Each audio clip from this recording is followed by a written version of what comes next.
નમસ્કાર વિદ્યાર્થી મિત્રો, આજે આપણે સમાન બાહ્ય વિદ્યુત ક્ષેત્રમાં મૂકેલ વિદ્યુત ડાયપોલની વર્તણૂક સમજાવી તેના પર લાગતા ટોર્કનું સૂત્ર મેળવો. સમાન બાહ્ય વિદ્યુત ક્ષેત્રમાં મૂકેલ વિદ્યુત ડાયપોલ એટલે કે આપણી પાસે આ ડાયપોલ છે, પ્લસ ક્યુ વિદ્યુત ભાર અને માઇનસ ક્યુ વિદ્યુત ભાર, અને જેમની વચ્ચેનું અંતર ટ્વાઇસ છે એટલે કે જેને ડાયપોલ કહેવામાં આવે. હવે સમાન વિદ્યુત ક્ષેત્ર આને કહેવામાં આવે સમાન વિદ્યુત ક્ષેત્ર કહેવામાં આવે. સમાન વિદ્યુત ક્ષેત્ર, સમાન વિદ્યુત ક્ષેત્ર એટલે કે જ્યારે અહીં પ્લસ ક્યુ ચાર્જ હોય અને અહીં પ્લસ ક્યુ ચાર્જ હોય તો બંને ઉપર તમે કોઈ પણ જગ્યાએ પ્લસ ક્યુ ચાર્જ મૂકવામાં આવે તો ફોર્સ કેવો લાગશે? ઇક્વલ ફોર્સ લાગશે, એક સમાન બળ લાગતું હોય છે. F ઇઝિકલ ટુ QE જે બળ લાગતું હોય એ કેવું લાગતું હોય? એક સમાન લાગતું હોય. હવે ધારો કે માની લઈએ કે અહીં પ્લસ ક્યુ ચાર્જ મૂકવામાં આવે તો પણ એના ઉપર સમાન બળ લાગતું હોય છે, જેને કહેવામાં આવે સમાન વિદ્યુત ક્ષેત્ર કહેવામાં આવે છે. પરંતુ જ્યારે અહીં પ્લસ ક્યુ ચાર્જ હોય, આ વિદ્યુત ક્ષેત્ર રેખાઓ છે,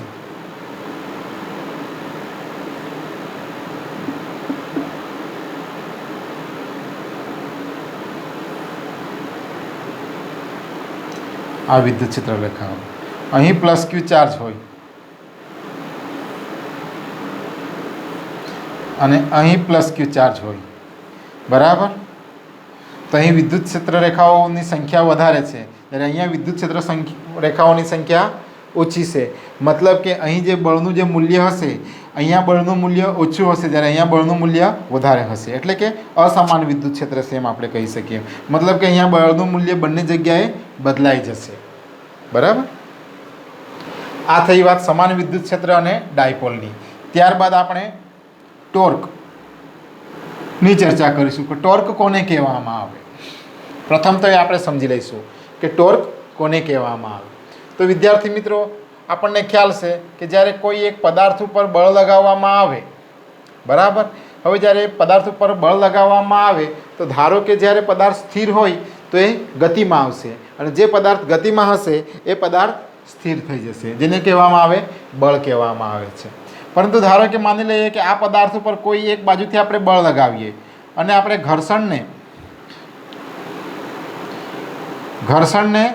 0 લઈ લેવામાં આવે, ફ્રિક્શન 0 લઈ લેવામાં આવે. ઘર્ષણ એટલે કે ફ્રિક્શન ઇક્વલ ટુ 0 લઈ લેવામાં આવે. જ્યારે ઘર્ષણ 0 લઈ લેવામાં આવે તો એ પદાર્થ રેખીય પ્રવેગી ગતિ કરશે, રેખીય પ્રવેગી ગતિ કરશે એટલે આગળ જશે, બરાબર? હવે માની લઈએ કે આ જ પદાર્થને આપણે સેન્ટરમાં બળ લગાવવામાં આવે તો પણ એ પદાર્થ રેખીય પ્રવેગી ગતિ કરશે, અને જો એને કોઈ એક કોર્નર ઉપર બળ લગાવવામાં આવે તો પણ એ રેખીય પ્રવેગી ગતિ કરશે, આગળ આવી રીતના. પરંતુ માની લઈએ કે ધારો કે તમે આના ઉપર બળ લગાવતા છો, કોઈ એક જગ્યાએથી અહીં તમે બળ લગાવતા છો, બરાબર? હવે જ્યારે કોઈ એક બાજુથી તમે બળ લગાવતા છો અને આ પદાર્થ જો ધારો કે રોટેટિંગ ગતિ કરે એટલે કે રોટેશનલ ગતિ કરે, બરાબર? જો આવી રીતના રોટેશનલ ગતિ કરતો હોય, બરાબર, એટલે કે કોણીય પ્રવેગી ગતિ કરતો હોય, અહીં રેખીય પ્રવેગી હતી, અહીંયા આવી રીતના કોણીય પ્રવેગી ગતિ કરતો હોય તો આપણે શું કહી શકીએ કે એની એક બાજુથી જેટલું ફોર્સ લાગ્યું તેટલી એની ઓપોઝિટ ડાયરેક્શનમાં બીજો ફોર્સ લાગતું હોવું જોઈએ. જેટલું એને એક બાજુથી બળ લાગ્યું તેટલું એને ઓપોઝિટ ડાયરેક્શનમાં ફોર્સ લાગતું હોવું જોઈએ, તો જ એ રોટેશનલ ગતિ કરશે એમ આપણે કહી શકીએ, અથવા તો કોણીય પ્રવેગી ગતિ કરશે એમ આપણે કહી શકીએ, બરાબર? તો હવે તો જ્યારે એના ઉપર ઇક્વલ અને ઓપોઝિટ ડાયરેક્શનમાં બે બળો લાગતા હોય તો તેને શું કહેવામાં આવે છે? ટોર્ક કહેવામાં આવે છે. તો એ આપણે જોઈએ કે ધારો કે તમે અહીંથી તમે ફોર્સ લગાવ્યો, ટોર્ક ક્યારે ઉત્પન્ન થાય છે? આ એક પદાર્થ છે, આ પદાર્થ ઉપર બળ આપણે એક લગાવ્યું અને આ જ બિંદુ પાસે બીજું ઓપોઝિટ ડાયરેક્શનમાં બળ લગાવ્યું. હવે બંને બળોના મૂલ્ય કેવા છે? સમાન છે. માની લઈએ કે 10 ન્યૂટન છે અને અહીં પણ 10 ન્યૂટન છે. કોઈ એક પોઈન્ટ પાસે બળ લગાવવામાં આવે તો આ પદાર્થ પોતાની જગ્યાએ સ્થિર જ રહેવાનો છે, બરાબર? પોતાની જગ્યાએ સ્થિર રહેશે. હવે આપણે બીજું માની લઈએ કે કોઈ એક જ બાજુથી બળ લગાવવામાં આવે, કોઈ એક બાજુથી બળ લગાવવામાં આવે, આટલા જ એક સમાન મૂલ્યનું 10 ન્યૂટનનું 10 ન્યૂટનનું બળ લગાવવામાં આવે કોઈ એક બાજુથી, તો એ કેવી ગતિ કરશે? રેખીય પ્રવેગી ગતિ કરશે, બરાબર. પરંતુ જ્યારે F બરાબર 10 ન્યૂટનનું બળ આ તરફ લગાવવામાં આવે અને F બરાબર 10 ન્યૂટનનું બળ એની વિરુદ્ધ બાજુએથી લગાવવામાં આવે, ત્યારે એ રોટેશનલ ગતિ કરશે. કેવી ગતિ કરશે? આવી રીતના રોટેશનલ ગતિ કરશે. અને એને શું કહેવામાં આવે છે? ટોર્ક કહેવામાં આવે છે. શું કહેવામાં આવે છે? ટોર્ક કહેવામાં આવે છે. અથવા તો એને આપણે કહી શકીએ કપલ ઓફ ફોર્સ કહેવામાં આવે છે. કપલ ઓફ ફોર્સ, અથવા તો આપણે કહી શકીએ બળ યુગ્મ કહેવામાં આવે છે. બળ યુગ્મ. યુગ્મ એટલે કે બે બળો ઓપોઝિટ ડાયરેક્શનમાં જુદા જુદા અંતરે જે બળ લગાવે અને તે દરમિયાન જે પદાર્થ ચાક ગતિ કરે એને શું કહેવામાં આવે છે? ટોર્ક કહેવામાં આવે છે, એમ આપણે કહી શકીએ. ઓપોઝિટ ડાયરેક્શન, મૂલ્ય સમાન અને જુદા જુદા બિંદુએ જ્યારે બળ લાગતા હોય ત્યારે પદાર્થ કેવી ગતિ કરતો હોય છે? ચાક ગતિ કરતો હોય છે. એને શું કહેવામાં આવે છે? ટોર્ક કહેવામાં આવે છે. માની લઈએ કે આપણે 11 સાયન્સમાં ભણી ગયા કે આ દરવાજો છે, દરવાજાની આ રિંગ છે, બરાબર. આ ડિસ્ટન્સ, દરવાજાનું અંતર d છે. હવે જ્યારે તમે દરવાજાને ફોર્સ લગાવતા હશો અહીંયા થીટા એંગલે, બરાબર, જ્યારે તમે અહીંયા થીટા એંગલે જ્યારે દરવાજાને બળ લગાવતા હશો તો એક ફોર્સ આ તરફ લાગતું છે જે તમે બળ લગાવતા હશો, બીજી તરફ જે અહીંયા જ્યારે તમે અહીંયા, બરાબર, અંદરની તરફ જ્યાં દરવાજો આપણે એંગલ સાથે મૂકેલો છે, બરાબર, તો ત્યાં પણ સામેથી ફ્રિક્શન ફોર્સ લાગશે, એટલે કે બીજો ફોર્સ એને ઓપોઝિટ ડાયરેક્શનમાં લાગશે, બરાબર. અને જેને કારણે દરવાજો આપણને ખુલતો બંધ ખુલતો આપણને જોવા મળે છે, જેને શું કહેવામાં આવે છે? ટોર્ક કહેવામાં આવે છે. તો હવે આપણે થિયરી જોઈએ. ખ્યાલ આવી ગયો હશે તમને ટોર્ક કોને કહેવામાં આવે તે, બરાબર. મતલબ કે સિંગલ ફોર્સ લાગતો હોય તો તેને આપણે ટોર્ક નહીં કહી શકીએ, પરંતુ ટોર્ક ક્યારે ઉત્પન્ન થતો હોય છે? કે જ્યારે કપલ ઓફ ફોર્સ એટલે કે બળ યુગ્મ લાગે. બળ યુગ્મ લાગે. એક આ રિંગ છે, બરાબર, આ એક રિંગ છે, બરાબર. હવે આ રિંગને તમે કોઈ એક બાજુથી આ તરફ તમે 10 ન્યૂટનનું બળ લગાવો, સ્પર્શક ડ્રો કરો, અને આ તરફ F = 10 ન્યૂટનનું બળ લગાવો, એનું આ ડાયામીટર છે, એનું આ ડાયામીટર d છે, બરાબર. તો ઇક્વલ ફોર્સ ઓપોઝિટ ડાયરેક્શનમાં, તો એ કેવી ગતિ કરશે? ચાક ગતિ કરશે, જેને શું કહેવામાં આવે છે? ટોર્ક છે, એમ આપણે કહી શકીએ. ઇક્વલ ફોર્સ લાગતો હોવો જોઈએ ને ઓપોઝિટ ડાયરેક્શનમાં લાગતું હોવું જોઈએ. તો સમાન બાહ્ય વિદ્યુત ક્ષેત્રમાં મૂકેલ વિદ્યુત ડાયપોલની વર્તણૂક સમજાવી તેના પર લાગતા ટોર્કનું સૂત્ર મેળવવું. હવે આપણે આકૃતિ ડ્રો કરીએ. સમાન વિદ્યુત ક્ષેત્ર, આ સમાન વિદ્યુત ક્ષેત્ર છે, બરાબર. હવે આ સમાન વિદ્યુત ક્ષેત્રમાં આપણે એક ડાયપોલને મૂકેલું છે. આ -q ચાર્જ છે, આ +q ચાર્જ છે, બરાબર. વિદ્યુત ક્ષેત્ર E આ તરફ છે. હવે વિદ્યુત ક્ષેત્ર જ્યારે આ તરફ જતો હોય તો આપણે કહી શકીએ કે આ તરફ પ્લસ ચાર્જ હોવો જોઈએ અને આ તરફ માઇનસ ચાર્જ હોવો જોઈએ, એમ આપણે કહી શકીએ. તો +q વિદ્યુત ભાર ઉપર લાગતું બળ કઈ તરફ હશે? આ તરફ હશે. આપણે ભણી ગયા કે એકલ બિંદુવત વિદ્યુત ભારને લીધે r અંતરે ઉદ્ભવતું વિદ્યુત ક્ષેત્ર આપણે સોર્સ ચાર્જ લીધેલો હતો, અને r જેટલા અંતરે જ્યારે ટેસ્ટ ચાર્જને મૂકવામાં આવે તો આના તરફ, આના ઉપર બળ કેટલું લાગશે? F = q જેટલું બળ લાગશે, કે જ્યારે અહીં +q ચાર્જ હોય તો આપણને જે બળની દિશા મળશે એ બળની દિશા F = q e આ તરફ મળશે.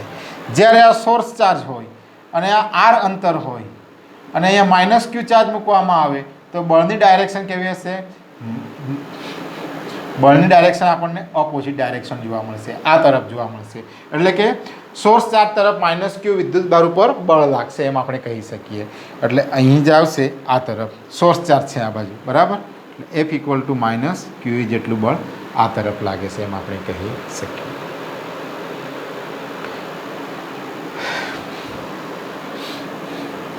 તો હવે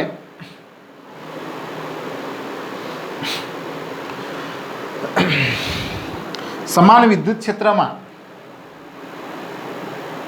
આ ડાયપોલો વચ્ચેનું જે અંતર હશે એ કેટલું અંતર હશે? ટ્વાઇસ q જેટલું આપણને જોવા મળે છે. તો એક વિદ્યુત ડાયપોલનું જે મૂલ્ય હશે એ ડાયપોલ મોમેન્ટનું મૂલ્ય P = ટ્વાઇસ × q જેટલું છે, એમ આપણે કહી શકીએ. ત્યારબાદ ડાયપોલના લીધે પ્લસ ક્યુ વિદ્યુત ભાર ઉપર લાગતું બળનું મૂલ્ય, ડાયપોલના લીધે પ્લસ ક્યુ વિદ્યુત ભાર ઉપર લાગતું બળનું મૂલ્ય કેટલું હશે? F plus is equal two આપણે કહી શકીએ પ્લસ ક્યુઈ જેટલું બળ લાગે છે એમ આપણે કહી શકીએ, જે ક્ષેત્રની દિશામાં હશે એમ કહેવામાં આવે છે, જે ક્ષેત્રની દિશામાં છે. ડાયપોલના લીધે પ્લસ ક્યુ વિદ્યુત ભાર ઉપર લાગતું બળનું મૂલ્ય F is equal to plus q E, જે ક્ષેત્રની દિશામાં છે. તે જ રીતના F minus is equal to minus q E, જે ક્ષેત્રની વિરુદ્ધ દિશામાં છે, એટલે કે ક્ષેત્રની વિરુદ્ધ દિશામાં આ તરફ બળ લાગે છે એમ આપણે કહી શકીએ. F minus is equal to minus q E છે. હવે આ બંને વિદ્યુત ભારોના મૂલ્યો સમાન, પરંતુ દિશા કેવી છે? વિરુદ્ધ. દિશા વિરુદ્ધ હોવાથી કુલ બળનું જે મૂલ્ય મળશે આપણને, ડાયપોલ ઉપર લાગતું કુલ બળ, ડાયપોલ પર લાગતું કુલ બળ સદિશ એફ ઇઝ ઇક્વલ ટુ સદિશ F1 પ્લસ સદિશ F2, એટલે આપણને અહીં મળશે પ્લસ ક્યુઈ પ્લસ માઇનસ ક્યુઈ જેટલું મળશે, એટલે કુલ બળ આપણને કેટલું જોવા મળશે? 0. બરાબર. હવે જ્યારે અહીં કુલ બળ શૂન્ય છે, બરાબર, જ્યારે કુલ બળ શૂન્ય હોય તો આપણે કહી શકીએ કે ડાયપોલ જે હશે આ, બરાબર, આ ડાયપોલ રેખીય સંતુલનમાં છે એમ આપણે કહી શકીએ. કે ક્યારે? કે જ્યારે કુલ બળ શૂન્ય હોય ત્યારે. હવે આ ડાયપોલને આપણે થીટા જેટલા કોણે ગોઠવવામાં આવે, એટલે કે આ ડાયપોલ મોમેન્ટ પીની દિશા આ તરફ છે. હવે ડાયપોલ મોમેન્ટ પી અને વિદ્યુત ક્ષેત્ર, ડાયપોલ મોમેન્ટ પી અને વિદ્યુત ક્ષેત્ર એ બંનેને જ્યારે થીટા કોણે ગોઠવવામાં આવે, આપણે લંબ અંતર શોધવાનું છે. આવી રીતના આ બળની દિશા છે આ તરફ, આપણે આ થીટા એંગલ શોધવાનો છે, બરાબર, આ થીટા એંગલ શોધવાનું છે. જ્યારે ડાયપોલ મોમેન્ટ પી અને વિદ્યુત ક્ષેત્ર ઈ, બરાબર, આ બંનેની જે કાર્યરેખાઓ જે છે, આ બળની જે કાર્યરેખાઓ છે એ એક રેખસ્થની હોય. એક રેખસ્થની હોય એટલે કે બંને અલગ અલગ હોય, અમુક ડિસ્ટન્સે આવેલી હોય, અમુક ડિસ્ટન્સે આવેલી હોય, ત્યારે ટોર્ક ઉત્પન્ન થાય છે એમ આપણે કહી શકીએ. ટોર્ક ક્યારે ઉત્પન્ન થતું હોય છે? કે જ્યારે આ ડાયપોલની જે બળની જે કાર્યરેખાઓ જે છે એક રેખસ્થની હોવી જોઈએ. એક રેખસ્થની હોવી જોઈએ એટલે કે આ સમાન વિદ્યુત ક્ષેત્ર છે, આ સમાન વિદ્યુત ક્ષેત્ર છે, બરાબર. અને જો આ સમાન વિદ્યુત ક્ષેત્રમાં ડાયપોલ આવેલો હોય, એ માઇનસ ક્યુ છે અને અહીં પ્લસ ક્યુ છે, એ MCQમાં આવશે, બરાબર. માઇનસ ક્યુ છે અને પ્લસ ક્યુ છે, તો આની તરફ જે ફોર્સની દિશા હશે એફ ઇઝિકલ ટુ ક્યુઈ આ તરફ હશે બળની દિશા, અને આમાં એફ ઇઝિકલ ટુ માઇનસ ક્યુઈ આ તરફ હશે. તો આ બંનેની જે વિદ્યુત ક્ષેત્રની ડાયપોલ મોમેન્ટ પીની દિશા, બરાબર, ડાયપોલ મોમેન્ટ પી અને વિદ્યુત ક્ષેત્રની, બરાબર, બંને એક રેખસ્થ છે, બરાબર, એક સુરેખમાં આવેલી છે, બરાબર. ત્યારે આપણે કહી શકીએ કે ટોર્કનું મૂલ્ય કેટલું હોવું છે? 0 હોય છે. પરંતુ હવે અહીં આપણે જોવા જઈએ તો બળની કાર્યરેખા, બળ એફ ક્યુઈ આ તરફ અમુક ડિસ્ટન્સે આવેલી હોય છે. બંનેની જે બળની જે કાર્યરેખાઓ છે એ બંને અમુક ડિસ્ટન્સે આવેલી હોય છે. તો આપણે આ ડિસ્ટન્સ શોધવાનું છે. ત્યારે કાર્યરેખાઓ અમુક ડિસ્ટન્સે આવેલી હોય ત્યારે એના ઉપર ટોર્ક ઉત્પન્ન થાય છે એમ આપણે કહી શકીએ. અને કયો એંગલ બનતો હોય છે? થીટા ક્યુ એંગલ બનતો હોય છે. તો ટોર્કનું મૂલ્ય બરાબર, ટોર્કનું મૂલ્ય બરાબર આપણે લખી શકીએ એક બળનું મૂલ્ય ગુણ્યા એક બળનું મૂલ્ય ગુણ્યા બે બળો વચ્ચેનું લંબ અંતર.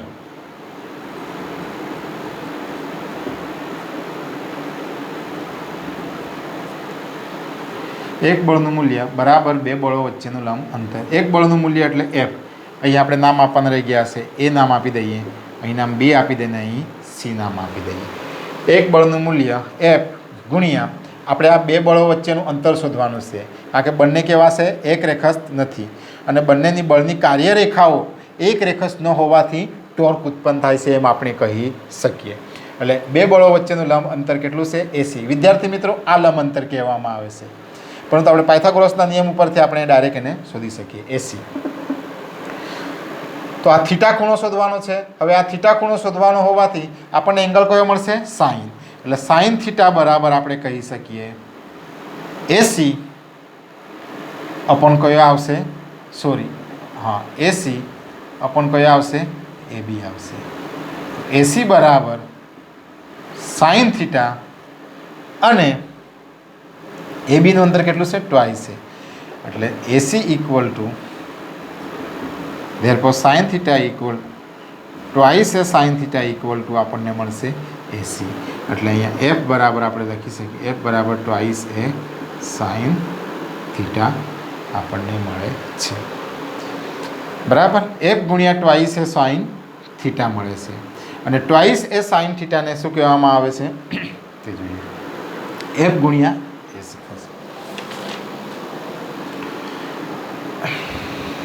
અને બળનું જે મૂલ્ય છે આપણી પાસે, બળનું મૂલ્ય કેટલું આવશે? ક્યુ ઇન્ટુ ઈ અને ટ્વાઇસ એ સાઈન થીટા આવશે. ક્યુ ઈ બરાબર ટ્વાઇસ એ સાઈન થીટા.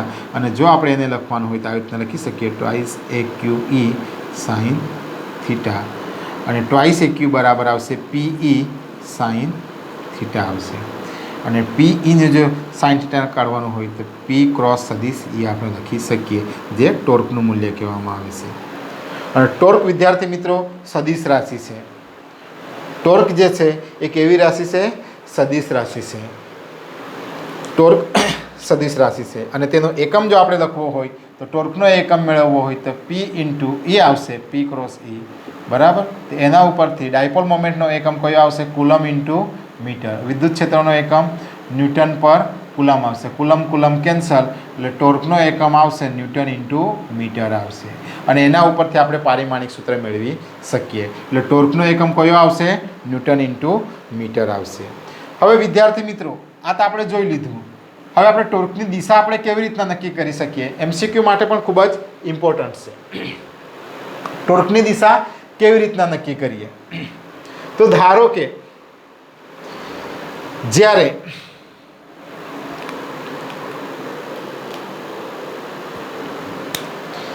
આ આપણી પાસે પદાર્થ છે, આ બરાબર, આના ઉપર ફોર્સ લાગતો છે, તો જમણા હાથના નિયમ મુજબ બરાબર આ ડાયપોલ છે મારી પાસે, આ ડાયપોલ છે મારી પાસે બરાબર. જ્યારે ફોર્સ આ તરફ લાગતો હોય, ફોર્સ આ તરફ લાગતો હોય બરાબર, તો જે અંગૂઠો જે બહારની તરફ હોય, અંગૂઠો બહારની તરફ હોય, મતલબ કે આપણે કહી શકીએ કે ટોર્કની દિશા બહારની તરફ છે એમ કહી શકીએ. એટલે આવી રીતના બરાબર, એટલે પૃષ્ઠની બહારની તરફ છે એમ આપણે કહી શકીએ બરાબર. ફોર્સ આ તરફ છે એમ કરીને આંગળી વાળીને જોઈ લેવાની. આંગળીઓને તમે કલ કરીને જોઈ શકો, આવી રીતના આંગળીઓ વાળવાની હોય છે બરાબર. એટલે કે આ ફોર્સની દિશા, આંગળીઓ જે વળેલી છે એ આપણને ફોર્સની દિશા દર્શાવે છે એમ આપણે કહી શકીએ બરાબર. આ ડાયપોલ મૂકેલો છે, ફોર્સ આ તરફ છે, અંગૂઠો બહારની તરફ, તો ટોર્ક આ તરફ છે એમ આપણે કહી શકીએ. હવે જ્યારે અંગૂઠો અંદરની તરફ હોય બરાબર, આ ડાયપોલ છે, ફોર્સ આ તરફ લાગતો છે, ડાયપોલ મોમેન્ટ આ ડાયપોલ આવી રીતના ફરતો છે બરાબર. તો જે ટોર્ક જે હશે એ કઈ તરફ, ટોર્કની દિશા કઈ તરફ હશે? અંદરની તરફ છે એમ આપણે કહી શકીએ. એક સામાન્ય રીતે જોવા જઈએ તો સ્ક્રૂ ધારો કે તમે આપણે એવી રીતના ખોલો બરાબર, આવી રીતના સ્ક્રૂને આપણે આ તરફ હશે તો ટોર્કની દિશા આ તરફ હશે. જો આ તરફ હશે, ફોર્સ આ તરફ હશે બરાબર, તો ટોર્કની દિશા આપણને નીચે તરફ જોવા મળશે એમ આપણે કહી શકીએ.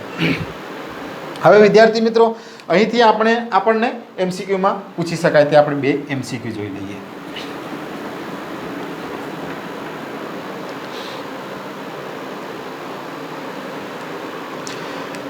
હવે જ્યારે વિદ્યુત ક્ષેત્રને આપણે સમાંતર ગોઠવીશું ડાયપોલને,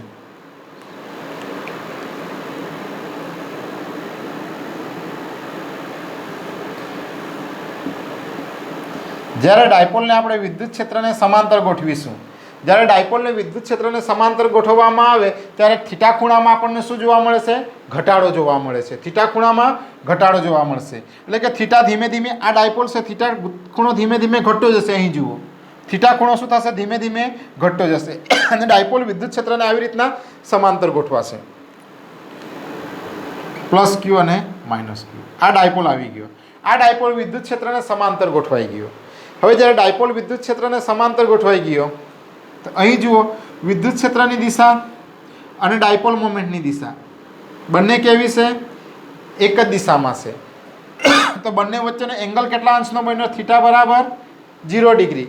જુઓ ડાયપોલ મોમેન્ટની દિશા -q થી પ્લસ q તરફ. વિદ્યુત ક્ષેત્રની દિશા તો દર્શાવેલી જ છે આપણને.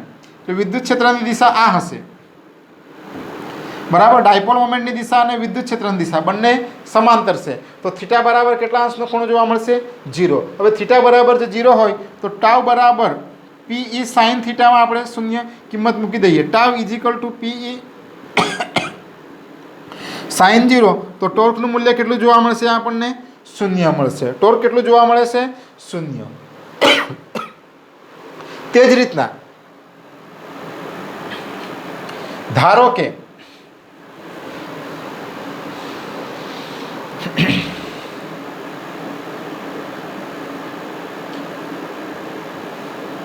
વિદ્યુત ક્ષેત્ર આ તરફ, એટલે કે વિદ્યુત ક્ષેત્રની દિશા આ તરફ છે બરાબર, અને ડાયપોલની દિશા -q અને +q. હવે ડાયપોલ મોમેન્ટની દિશા કઈ તરફ હોય છે? -q થી +q તરફ.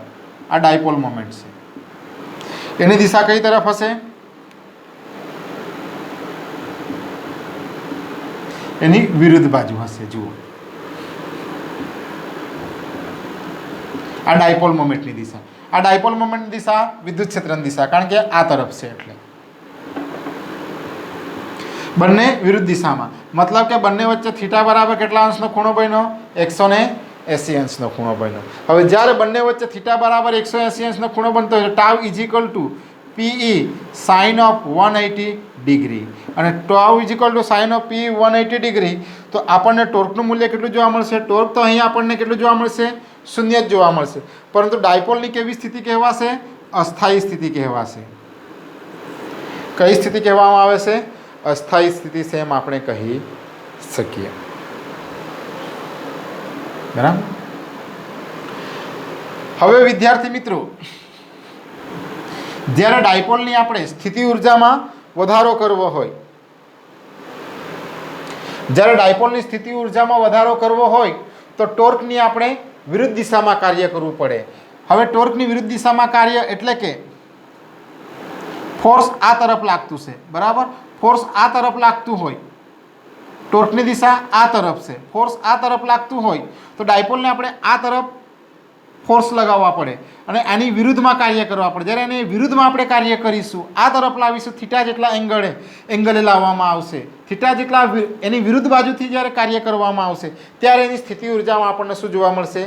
વધારો જોવા મળશે. એટલે કે કાર્ય જે છે આપણે ડાયપોલની સ્થિતિ, જ્યારે ડાયપોલની સ્થિતિ ઉર્જામાં વધારો કરવાનું હોય ત્યારે એની આપણે ટોર્કની વિરુદ્ધમાં કાર્ય કરવું પડે છે એમ આપણે કહી શકીએ. તો બધા વિદ્યાર્થી મિત્રોને ખ્યાલ આવી ગયો હશે કે સમાન બાહ્ય વિદ્યુત ક્ષેત્રમાં મૂકેલ વિદ્યુત ડાયપોલની વર્તણૂક સમજાવી તેની પર લાગતા ટોર્કનું સૂત્ર મેળવો, જે આપણે ટોર્કનું ઇક્વેશન મેળવ્યું અને 2-3 MCQની સાથે ચર્ચા કરી બરાબર. Thank you.